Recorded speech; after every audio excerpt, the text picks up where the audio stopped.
Иргэний ёс зүйн боловсрол сурах бичгийн 4-р хуудсанд таних тэмдэг байгаа. Тэдгээр таних тэмдгийг ашиглаж өнөөдөр бүгдээрээ хичээлдээ оролцоно. Эдгээр таних тэмдгээс өнөөдрийн хичээлд ашиглагдах боломжтой таних тэмдгүүдийг багш нэнд харуулсан байна. Анхааралтай сонсоорой, анхааралтай ажиглаарай, уншаарай, ярилцаарай, бичээрэй, гэрийн даалгавраа тэмдэглээрэй гэсэн эдгээр таних тэмдгийг багш нь өнөөдрийн хичээлдээр сонгож авсан байгаа.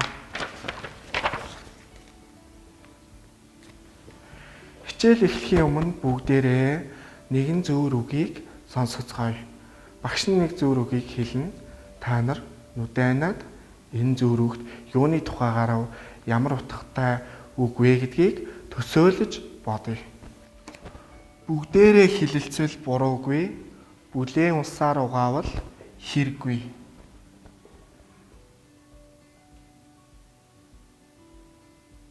За энэ үгэнд ямар утга, агуулга нуугдж байна? Төсөөлөн бодъё. Хүүхдүүд маань төсөөлөн бодсон байх гэж бодож байна. Тэгвэл багш нь нэг асуулт асууя. Энэ үгэнд юуны тухай гарсан бэ? Бүгдээрээ дэвтэртээ бичээ.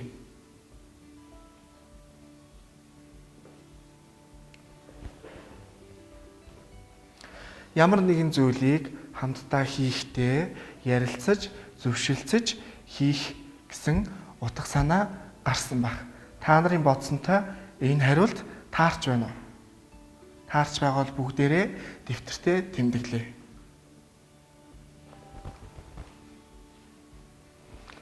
Та нар юуг хамтарч хийдэг вэ? Бидэнд олон зүйлийг хамтарч хийх найз нөхөд гэж байдаг, тийм үү? Тэгвэл бид гэрийн даалгавраа хамтарч хийдэг, тоглоом хамтарч тоглодог, бусдад хамтдаа тусалдаг. Тэгвэл бид нар ямарваа нэгэн зүйлийг хамтдаа хийхдээ ярилцаж, зөвшөлдсөж хийвэл тэр маань маш сайн гэсэн утга санааг энэ үгээр илэрхийлж болох юм. Хүүхдүүдээ сурах хүчгийн 30 дугаар хуудсыг гаргаад тулгын 3 чулуухыг уншъя. Багш нь та нарт үлгэр жишээ уншилтаар уншиж өгье. Анхааралтай сонсоорой. 3 хүүтэй ядуу анчин байжээ. Өдөр бүр хөвч хангааг хярлаж, хөндий талыг гаталж, ан ав хийдэг байжээ. Анчин насан өндөр хүчин дорой болж нэгэн өдөр 3 хүүгээ дуудаж хэлсэн. За энэ хэсэгт юуны тухай гарсан бэ? Анчин гэж ямар хүнийг хэлдэг юм бол бүгдээрээ таамаглаарай.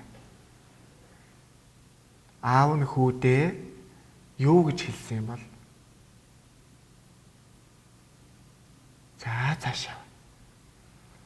Миний 3 хүү тулга хийх нэг чулуу олоод ир гэжээ. Эцгийн үгээр 3 хүү нэг чулуу авчирхэд тулга болгон тогоо тавиулж цай чануулжээ. Тэгээд та гурвал одоо тусын авчирсан чулууга ав гэв. 3 хүн аавынхаа хэлснийг ёсоор болгоход тогоо нь хөмөрч цай насгаран гал нь унтарчээ. За энэ хэсэгт юуны талаар гарсан юм бол бодоорой. Яагаад тогоо хөмөрч цай асгарч гал унтарсан бэ?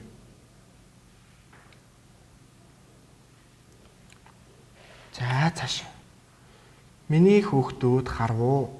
Орчлон гэдэг тогооны ёроол адил бөөрөнхий. Иймээс тулгын 3 чулуу шиг бие биеэ харж эвтээ явах хэрэгтэй. Хэрв эвдрэлцэж муудвал энэ хөмөрсөн тогоо, асгарсан цай, унтарсан гал мэт болно хэмээн сургажээ. За энэ хэсэгт юуны талаар гарсан юм бол бүгдээрээ эндээс юу ойлгож авсан бэ?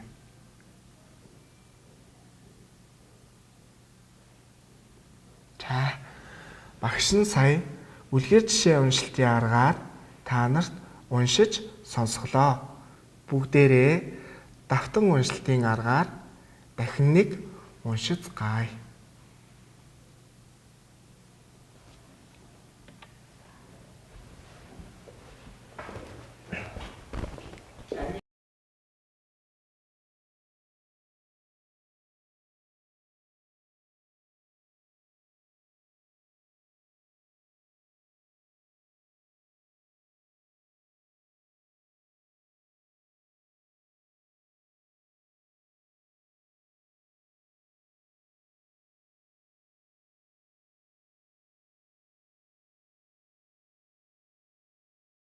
Бид тулгын 3 чулуухийг уншлаа. Тэгвэл бүгдээрээ дараагийн зүйл рүү анхаарлаа хандуулъя. Анхааралтай ажиглаад гэр бүлийнхэнтэйгээ ярилцаарай. Ихэд юуны тухай гарсан бэ? Бүгдээрээ дэвтэртээ бичцгээе.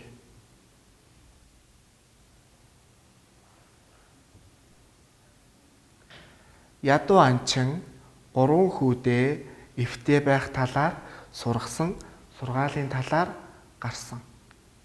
Та нарын бодсонтой таарч байна уу? Ихээс юу ойлгож авсан бэ? Бүгдээрээ бодоод дэвтэртээ бичцгээе. Хамтын хүчээр зарим зүйлийг сайн хийж болно гэсэн ойлголтыг авсан байх. Та нарын бодсонтой таарч байна уу?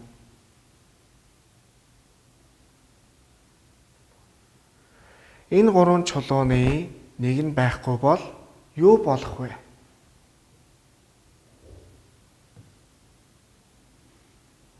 Тогоо тогтохгүй, цай асгарч гал унтарна. Та нарын бодсонтой таарч байна уу? Таарч байгаа бол дэвтэртээ бичиж тэмдэглээрэй.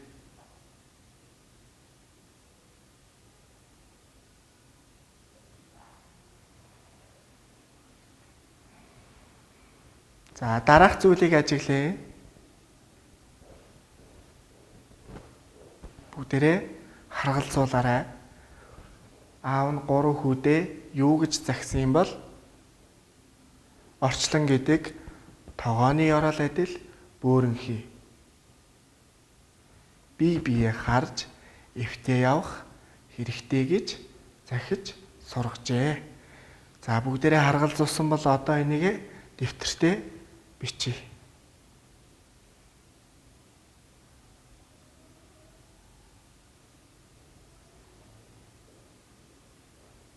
Эвдрэлцэж муудвал хөмөрсөн тогоо, хасгарсан цай, цоорхоо аяга, унтарсан гал мэт болно гэж аав нь 3 хүүдээ захиж сургажээ.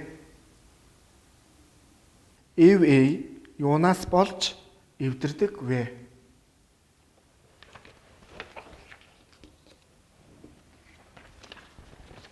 Эвтэй байхын тулд яах хэрэгтэй вэ?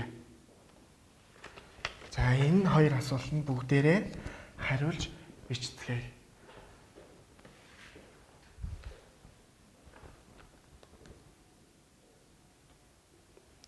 Бүгдээрээ шинэ үе сургуулийн 3 дугаар ангийн сурагч Уус Заяат, Уран Тамир болон 1-р сургуулийн сурагч Эмүүжин нарын энэхүү асуултанд хариулж ирсэн хариултыг анхааралтай харцгаая.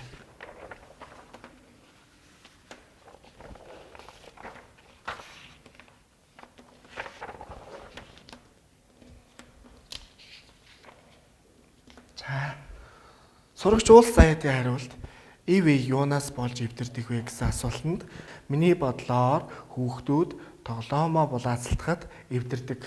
Бас нэг нь нөгөөгөөсөө үзэг гуйхад өгөхгүй байвал эвдэрдэг гэж хариулжээ. Сурагч Уран Тамирыг харъя. Итгэл найдварыг нь алдах, худал хэлэх, хуурам мэхлэх, бусдыг хүндлэхгүй байх юм бол эвдэрдэг гэж хариулжээ. 1-р сургуулийн сурагч Эмүүжингийн хариултыг харъя. Найздаа бусад хүмүүст муухай зан гаргах, нэгнийгээ гомдоох, амлсан амлалтаа биелүүлэхгүй байх, нэгнийгээ сонсохгүй өөрийн бодлоо хэлэх юм бол эвдэрдэг гэж хариулж. Эдгээр хариултууд та нартай таарч байна уу? Эв юунаас болж эвдэрдэг юм бол? Та нар бодоорой. Багшийнх нь бодлоо эв хүндэтгэлгүй харьцснаас уушлахгүй байснаас түргэн зан гаргаснаас болж эвдэрдэг гэж үзэж байна. Та нарын бодсонтой таарч байна уу?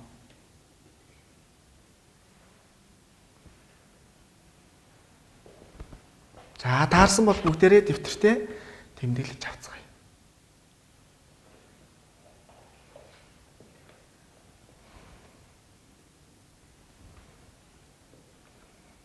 За дараагийн асуулт. Эвтэй байхын тулд яах хэрэгтэй вэ гэсэн асуултанд сурагч уулс заяат найзыгаа уурлаж байх үед адилхан уурлахгүй тайвшруулах хэрэгтэй. Мөн сайхан ааштай байх ёстой гэж хариулж.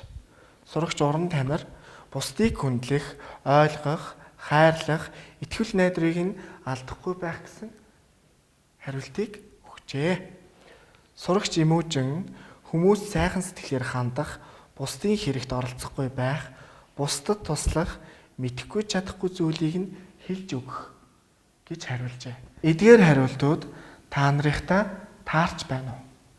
Эвтэй байхын тулд яах хэрэгтэй юм бол? Бүгдээрээ бодъё.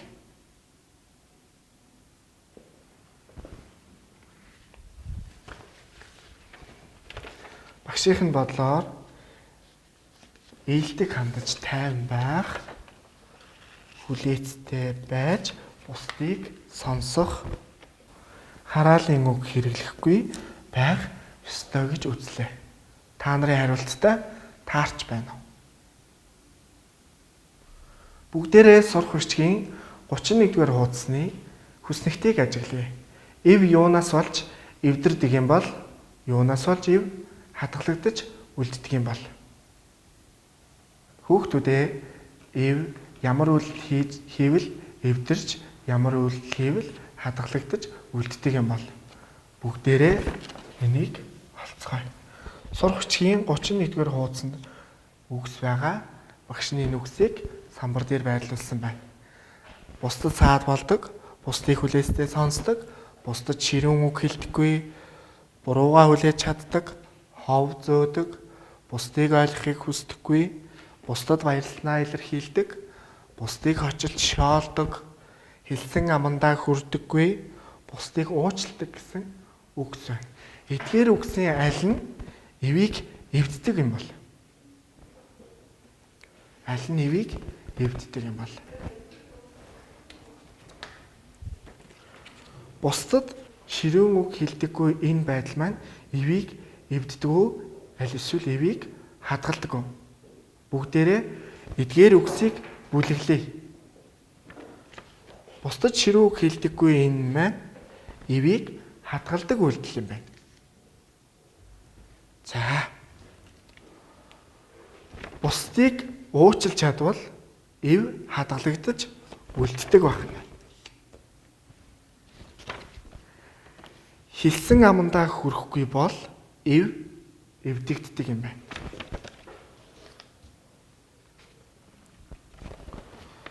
Бусдад саад болдог үйлдэл маань эвийг эвддэг үйлдэл юм байна. Бусдыг хочилж шоолдог бол энэ үйлдэл маань эвийг эвддэг юм байна.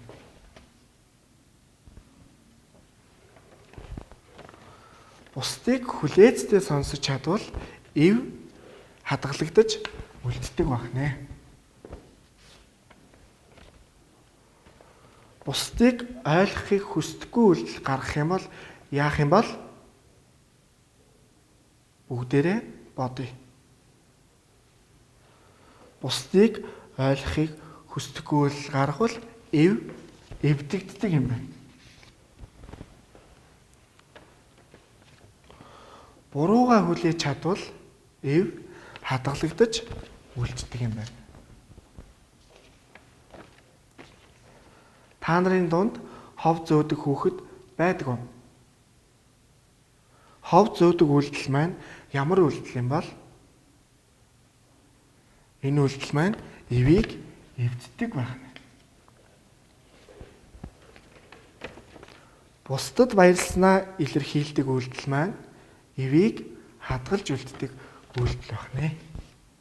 Багш нь эвийг эвддэг үйлдэл, эвийг хадгалдаг үйлдэлээр нь эдгээр 10 үгийг ангилж бүлэглэлээ. Та нар үлдсэн үгийг сурах хүчгээсээ харан ангилж ялгаарай. Эвийг эвддэг үйлдэл нь зөв үү? Эвийг хадгалдаг үйлдэл нь зөв үү? Эдгээр хоёр үйлдэлийн аль нь зөв юм бол? Бүгдээрээ тунгаан бодъё. Тэгвэл эвийг хадгалж үлдэж байгаа эдгээр үйлдэлүүд маань бидний гаргаж байгаа зөв үйлдэл юм байна. Эдгээр үйлдэлүүд маань эвийг эвддэг учраас аль болох бүгдээрээ эдгээр үйлдэлүүдийг гаргахгүй байхыг хичээх хэрэгтэй юм байна. Хүүхдүүдээ бүгдээрээ гэрийн даалгавраа хийх, тоглох, бусдтай хамтран ажиллахдаа эвийг хадгалдаг эдгээр үйлдэлийг өөртөө хэвшил болгохыг эрмэлзээрэй. Бүгдээрээ хэлэлцвэл буруугүй, бүлээн усаар угаавал хэрэггүй гэсэн энэ үгийг санаж найзуудтайгаа гэр бүлийнхэнтэйгээ эвтэй байгаарай гэж багш нь уриалж байна. Өнөөдрийн хичээл дууслаа. Анхаарал тавьсанд баярлалаа.